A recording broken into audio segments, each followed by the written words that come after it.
ভাই মারা গেল আমেরিকাতে, একটা ভাই দীর্ঘদিন বাইরে আছে, আমি দীর্ঘদিন অসুস্থ অবস্থা। ছাত্র জনতাকে অভিনন্দন জানাই, যারা বুকের তাজা রক্ত দিয়ে বাংলাদেশের দ্বিতীয়বার স্বাধীনতা এনেছে, প্রকৃত স্বাধীনতা এনেছে এবং একটি বিজয় দিবস, নতুন বিজয় দিবস আমাদের উপর।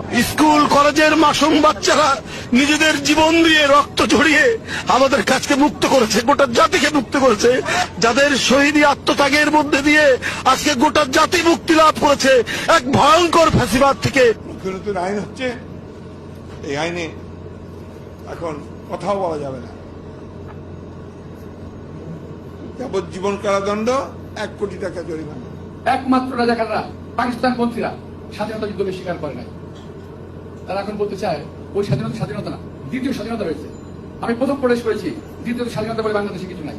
স্বাধীনতা একবারই আসেও, এবং রক্তক্ষয়ী সংঘর্ষের মাধ্যমে আমরা স্বাধীনতা যুদ্ধ করেছিলাম এবং যুদ্ধ জয়লাভ করেছিলাম। নীল কালার যে ফর্মটা আছে, এটা সংবিধান সংস্কার পরিষদ সদস্যদের শপথ ফর্ম। আমরা কেউ সংবিধান সংস্কার পরিষদের সদস্য হিসেবে নির্বাচিত হইনি। গণভোট বলে কিছু নাই, গণভোট বলে কোনো আলোচনার বিষয় নেই। এটা ওখানেও কোনো এজেন্ডা ছিল না, এখন গণভোটের কোনো এজেন্ডা নেই। এরপরে নতুন ভাবে ঐক্যমত হওয়ার কিছু নাই। এটা ঐক্যমত হওয়ার অতটুকু হচ্ছে চ্যাপ্টার ওখানে ক্লোজ।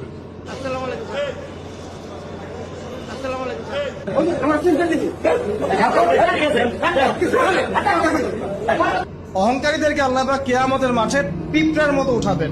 তাদের আকৃতি মানুষের সমান হবে না, ছোট ছোট কালো পিঁপড়ার মতো হবে এবং অন্ধকার ওদেরকে ঢেকে নিবে।